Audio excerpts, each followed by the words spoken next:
সুন্নতকে মানো না। তো কবি বলে তুমি যে কেমন মহব্বতকারী এটা আমার বুঝেই আসলো না।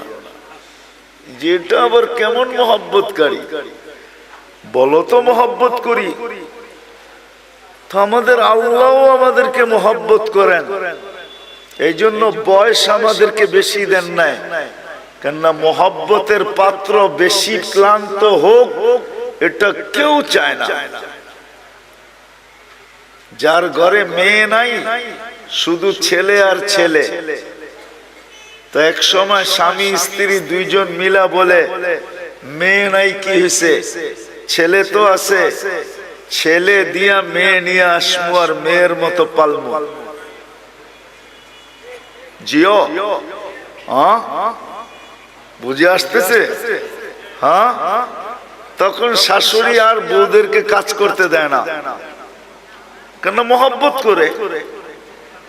আল্লাহ আমাদেরকে মহব্বত করেন, এই জন্য বয়স দিছেন কম।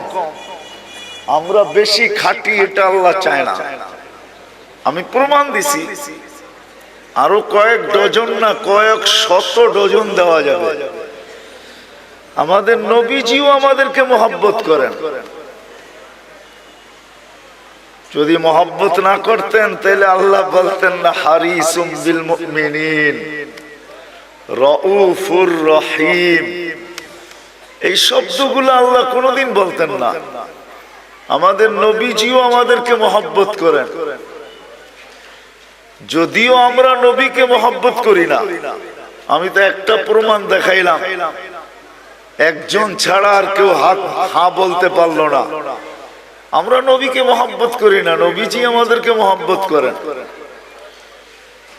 নবীজি আমাদেরকে মহব্বত করেন। মনে হয় নিজের আপন জনকেও এতটুক মহব্বত করেন নাই যতটুক উম্মতকে মহব্বত করতেন, করতেছেন, করবেন। নবীজি আমাদেরকে মহব্বত করতেন, এখনো করতেছে আর করবে।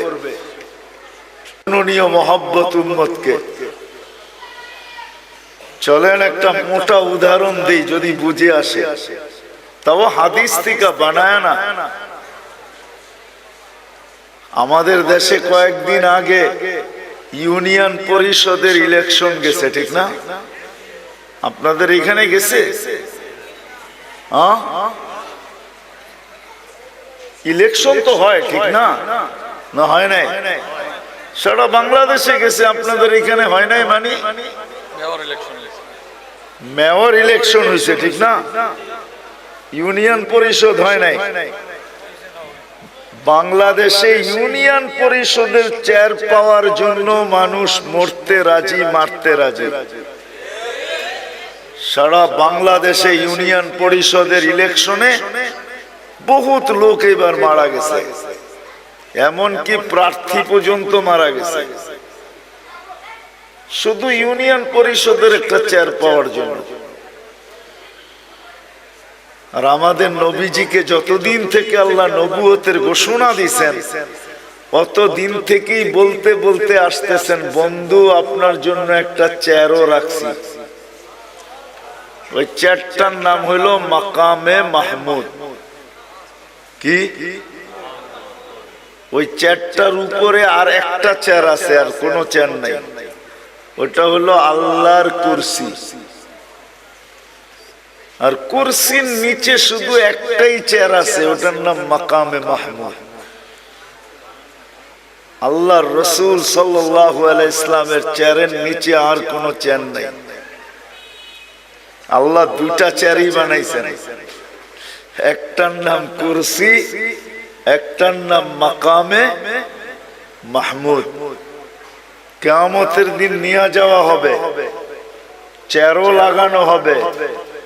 আল্লাহর রাসূলও চেয়ারের কাছে যাবেন, আল্লাহও বলবেন ডাইন পাশে রাখা হবে আল্লাহ, আর বলবে বন্ধু বসেন, কিন্তু আল্লাহর রাসূল চেয়ারে বসবেন না।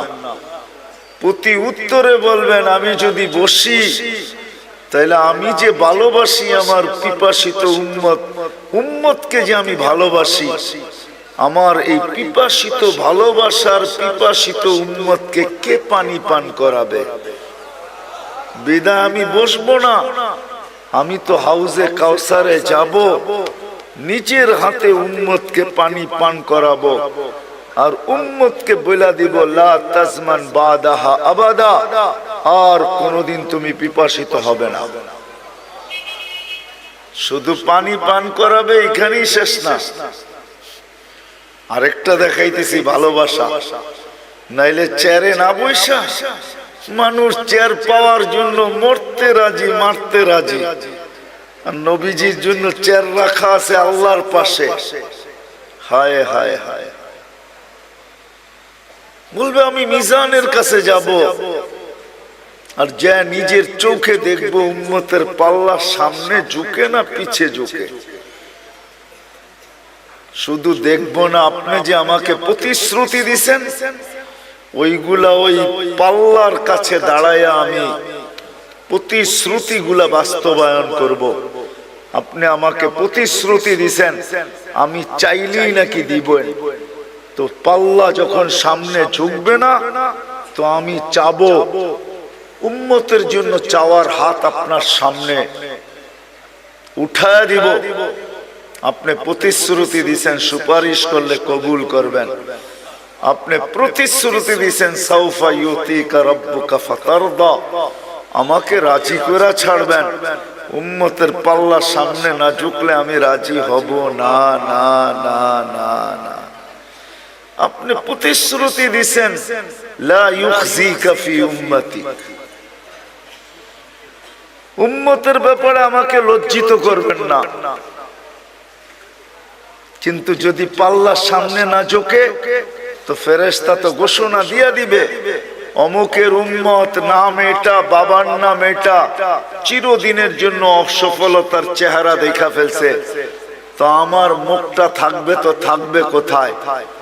ওই সময় আপনার কাছে আমি বলবো পাল্লা যদি না ঢোকে তাইলে তো আমার চেহারা মলিন হয়ে যাবে। আপনি তো ওয়াদা করছেন আমার চেহারাকে মলিন হইতে দিবেন না। তো আমি পুলসিরাতের মিজানের ওইখানে ছুটবো, আমি চেয়ারে বসবো না, ওইখানেই শেষ না।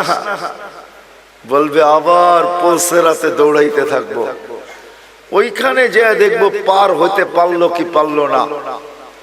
তো আমি যদি পার হতে না পারে, তো আমি দুরুদের গাঠি মাথায় দিয়া পার করায় দিব।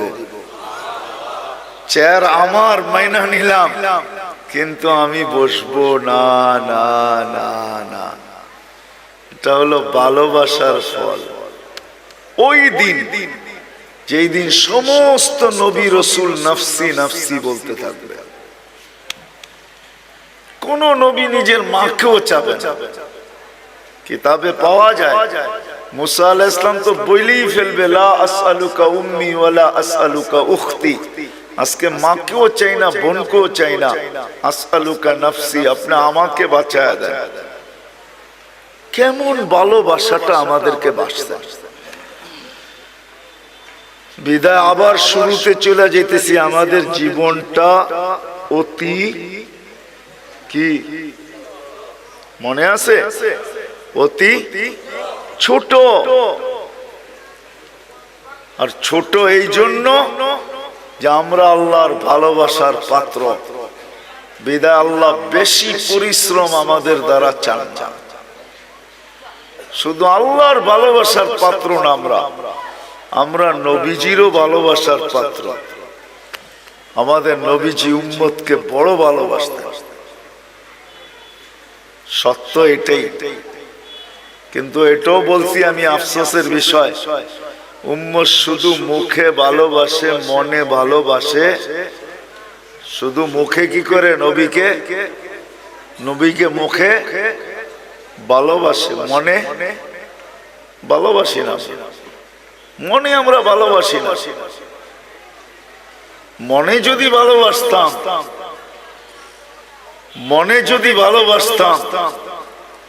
তাহলে আমি প্রমাণ দিলাম, তাহলে সবাই হাত তুলা বলতো, নবীর আদর্শের থেকে দূরে কেউ সরতো না। কেননা এটাই তো সত্য, যে যাকে ভালোবাসে তার অনুসরণ অনুকরণ তার কাছে মজা লাগে। কি লাগে না? না লাগে না? তা আমরা যদি ভালোবাসি তা আমরা তো অনুসরণ অনুকরণ নাই, আছে নাকি? হ্যাঁ, কি বলেন? শতকরা কয়জনের ভিতরে আছে? আপনি জুব্বা পড়েন দেখি কি সবাই পড়ে নাকি? আপনি দাড়ি রাখছেন দেখি সবাই দাড়ি রাখে নাকি? অথচ দাড়ি তো নবীজি নিয়ে আসছে আমাদেরকে জান্নাতের টিকিট দেওয়ার জন্য। এই উম্মতকে দাড়ি দিছে জান্নাতে যাওয়ার জন্য। অন্য উম্মতকে কেন দিছে এটা আমি জানি না। এই উম্মত দাড়ি দেখায়া জান্নাতে যাবে। কোথায়? কি দেখায়া? দাড়ি দেখায়া চলে যাবে। দাড়ি দেখায়া এই উম্মত দাড়ি দেখায়া জান্নাতে চলে যাবে। তাফসীরের কিতাবে এটা পাওয়াও যায়। মুসা আলাইহিস সালামের ব্যঙ্গ করত একটা লোক, এটার নাম সামেরি ছিল। সামেরি মুসা আলাইহিস সালামকে ব্যঙ্গ করত। ব্যঙ্গ বোঝেন তো? ব্যঙ্গ করত নকল করা দ্বারা। পাগড়ি ওরকম, চুল ওরকম লম্বা, দাড়ি ওরকম, জুব্বা ওরকম, লাঠি এরকম, চলার ঢং এরকম, কথা এরকম, সারা দিন পিছে লেগে থাকতো আর মুসা আলাইহিস সালামকে খেপাইতে থাকতো। কিন্তু ঈমান আনে না। সে ফেরাউনের দলের লোক ছিল। যখন ফেরাউনকে আল্লাহ ডুবায় মারে তো সামেরিকে আল্লাহ ডুবান নাই। তো যখন উঠা আসছে তো মুসা আলাইহিস সালাম বলতেছে, আল্লাহ ফেরাউন আমার বিরুদ্ধে ছিল বটে, কিন্তু এইটার মতো না। এটারে কেন বাঁচাইলেন? এটারে কেন কেন এটারে বাঁচাইয়া দিলেন? ও তো সারাদিন পিছে লেগে থাকে আর আমাকে ব্যঙ্গ করতে থাকে আর আমাকে খেপাইতে থাকে। ওরে ডুবাইলেন না কেন? তো আল্লাহ বলে, ডুবাইতে চাইছিলাম কিন্তু লজ্জা পায়া গেছি। আপনার মতো চুল দেখা, দাড়ি দেখা, জুব্বা দেখা, পাগড়ি দেখা, লাঠি দেখা, অঙ্গি ভঙ্গি দেখা লজ্জা পায়া গেছি, এই জন্য ডুবাই নাই। তো মুসা আলাইহিস সালামের অনুসরণ অনুকরণ করা যদি ডুবার থেকে সামেরি বাঁচতে পারে, তা আমরা দাড়ি দিয়া জান্নাতে কেন যেতে পারবো না? কি বলেন? আরে বুঝে আসছে? আল্লাহ দাড়ি দিছিলেন জান্নাতে যাওয়ার জন্য, আর পাইকা গেলে তো কোনো কথাই নেই। এটা তো সিল লেগে যাবে যদি পাইকা গেল। কিতাবে আছে মুহাদ্দিসে জামানার সবচেয়ে বড় মুহাদ্দিস মারা গেছেন। সঙ্গীরা সাথীরা স্বপ্নে দেখছেন, জিজ্ঞাসা করছে কি করা হলো তোমার সাথে, কি ব্যবহার হলো? তো বলতেছে দাড়ি দেখায় জান্নাতে চলে গেছে। দাড়ি দেখায় মানি? আল্লাহ জিজ্ঞাসা করছিল, ওই বুইরা কি নিয়ে আসছস? তা আমার হাদিস মনে উঠছে, আমিও বইলা ফেলছি দাড়ি নিয়ে আসছি আর কিচ্ছু নিয়ে আসি না। আল্লাহ জিজ্ঞাসা করছে রাগ হইয়া, শুধু দাড়ি? তো আমিও ডাইটা বলছি, কেন আপনি বলেন নাই জিবরিল আলাইহিস সালামকে? জিবরিল আলাইহিস সালাম বলেন নাই আমাদের নবীজিকে? আমাদের নবীজি কি বলে নাই সাহাবাকে? সাহাবা কি বলে নাই তার ছাত্রকে? সে কি বলে নাই তার ছাত্রকে? সেই তো আমার ওস্তাদ, সে তো আমাকে বলছে আপনি নাকি সাদা দাড়ি দেখলে লজ্জা পান। এইখানে তো আইসা দেখি উল্টাটা, সাদা দাড়ি বলতে দেরি, আপনার চোখ বড় বড় করতে দেরি করেন নাই। তা আল্লাহ হাইসা দিয়া বলে, সবাই সত্য বলছে, আমিও সত্য বলছি, মাফ করে দিলাম, যা। এই উম্মতকে তো আল্লাহ দাড়ি দিয়েছেন জান্নাতে যাওয়ার জন্য, কিন্তু এই উম্মত সারা দিন দাড়ি কাটে, ঠিক না? কি রাখে কয়জন আর কাটে কয়জন? ঠিক না? সত্য তো? আমি কিন্তু আবার পিছনে চলে যেতেছি। আমাদের জীবনটা অতি ছোট, কারণ এটাই যে আল্লাহ আমাদেরকে অনেক ভালোবাসে। যেমন আল্লাহ আমাদেরকে ভালোবাসেন, আমাদের নবীজিও আমাদেরকে এরকম ভালোবাসেন, যার কারণে আমাদের জীবনটা ছোট। কেননা ভালোবাসার পাত্র বেশি পরিশ্রম করুক এটা কোনোদিন চায় না। যে ভালোবাসে সে চায় না ভালোবাসার পাত্র বেশি পরিশ্রম করুক, এটা চায় না। বিদায় আমাদের নবীজিও চায় না, আল্লাহও চায় না আমরা লম্বা জীবন পাই। আর একটা কারণও আছে, কিন্তু হাদিস মনে উঠলো এই জন্য বলতেছি। আমরা যে বেশি পরিশ্রম না করি এটার একটা প্রমাণ দিতেছি বয়সের হাদিস দিয়া। এই উম্মতের বয়সের অনেক দাম। 40-এ যখন পা দেয় তো এই উম্মতের 2-3টা রোগ আর হয় না। 15 থেকে নিয়ে 40 পর্যন্ত যদি এই উম্মত আল্লাহ আল্লাহর রসুলকে মানা অবস্থায় পা দিল 40-এ, তো 3টা কঠিন রোগ আর হবে না। শ্বেতরোগ হবে না, পাগল হবে না, কুষ্ঠ রোগ হবে না। 50-এ যখন পা দিবে তখন আর কঠিন হিসাব হবে না। 60-এ যখন পা দিবে তো ফেরেশতা তাকে ভালোবাসতে শুরু করবে। 70-এ যখন পা দিবে তো আল্লাহ এই ব্যক্তির আল্লাহর কাছে চলে যাক, এটা আল্লাহ আকাঙ্ক্ষা করবে যে এখন তুমি আমার কাছে চলে আসো। 80-তে যখন পা দিবে, ভালোবাসা দেখাইতেছি কিন্তু ভালোবাসা, 80-তে যখন পা দিবে তা আল্লাহ বলবে গুনাহ লেখো না। কেননা 70-এর উপরে পার হয়ে গেছে তো ভালোবাসা আটটু বেড়ে গেছে, ঠিক না? আরে হইল নাকি? গুনাহ লেখো না, গুনাহ লেখা হয় না। 90-তে যখন পা দেয়, 90 বছর বয়সে পা দিয়া ফেলছে, তা আল্লাহ বলে আগে পিছের গুনাহ রাখো না। এটা কি ভালোবাসার প্রমাণ যে আল্লাহ কত ভালোবাসে। আগে পিছের গুনাহ মাফ। আল্লাহ বলে পিঠে লেখা দাও, এটা আল্লাহর কয়েদি আল্লাহর জমিনে এখনো রাখা আছে। আল্লাহ আমাদেরকে ভালোবাসেন, এই জন্য আমাদের বয়স কম। রাসূলুল্লাহ সাল্লাল্লাহু আলাইহি ওয়াসাল্লাম আমাদেরকে কি বাসেন? আমাদেরকে ভালোবাসেন। কিন্তু আফসোস এই জায়গায় যে আপনি আর আমি কতটুকু ভালোবাসি। এই জন্যই আবারও বলতেছি আমাদের জীবনটা অতি আমরা দোনো দিক থেকে ভালোবাসার পাত্র। দোনো দিক থেকে, দোনো দিক বুঝেন? আল্লাহর পক্ষ থেকেও আমরা ভালোবাসার পাত্র, আমাদের নবীজির পক্ষ থেকেও আমরা ভালোবাসার পাত্র। চলেন একটা হাদিস মনে উঠলো শুনাই। যদিও কিয়ামতের দিন আমাদেরকে আল্লাহ দাঁড় করাবে না, কোথায়? কিয়ামতের মাঠে আল্লাহ আমাদেরকে দাঁড় করাবে না। আমরা কিয়ামতের মাঠে ইনশাআল্লাহ দাঁড়াবো না। হ্যাঁ বলেন ইনশাআল্লাহ। আমরা কিয়ামতের মাঠে দাঁড়াবো না। আমাদেরকে এর জন্য আল্লাহ স্টেজ বানাবে আল্লাহর পাশে।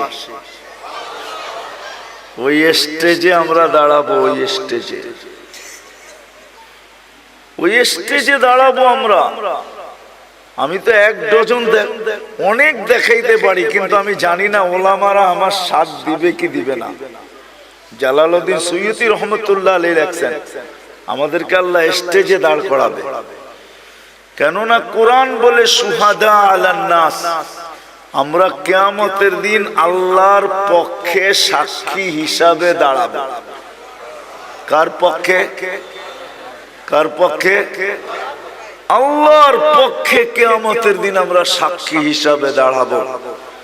আমরা যখন সাক্ষী হিসাবে দাঁড়াবো তো আমাদেরকে আল্লাহ মাঠে দাঁড় করাবে না, আল্লাহর পাশে স্টেজে দাঁড় করাবে। কিন্তু সত্য তো এটা, হিসাব কিতাব তো হবে, ঠিক না? কি হবে না? হ্যাঁ, তা আমাদের নবীজি জিজ্ঞাসা করবে আল্লাহ হিসাব কিতাব কিভাবে নিবেন? তা আল্লাহ বলে সবারটা যেরকম নিব এরকমই নিব। তা আমাদের নবীজি বলবে যদি সবার সামনে আমার উম্মতের হিসাব কিতাব নেন তাহলে তো আমি তো লজ্জিত হয়ে যাব, কেননা আমার উম্মত তো দুনিয়াতে গুনাহ করছে, আমি তো লজ্জায় পড়ে যাব। তা আল্লাহ জিজ্ঞাসা করবে তাইলে কিভাবে নিব? তো নবীজি বলবেন যে আমাকে নিতে দেন, আমি আলাদা ভাবে নেই। তা আল্লাহ প্রশ্ন করবে আপনাকে যদি নিতে দেই তো আপনিও তো আপনার উম্মতের গুনাহগুলা দেখবেন, তখনও তো আপনার চেহারাটা লজ্জায় ছোট হয়ে যাবে যে তোমরা আমার উম্মত হয়ে এই গুনাহ করলা, তো করলা কি কইরা, ঠিক না? সত্য তো? তা আল্লাহ জবাব দিবে বন্ধু ওয়াদা আপনার চেহারা আমি লজ্জিত করব না, বিদায় আপনার উম্মতের হিসাব কিতাব নিব আমি বটে, কারো সামনে না, আপনার সামনেও না, আমি পর্দার ভিতরে নিয়ে নিব, আপনাকেও জানতে দিব না, কাউকে জানতে দিব না। বিদায় আমি শেষ জায়গায় চলে আসছি। জীবনটা আমাদের অতি আমরা দুনো দিক দিয়ে ভালোবাসার পাত্র। আমি কি বুঝাইতে পারলাম?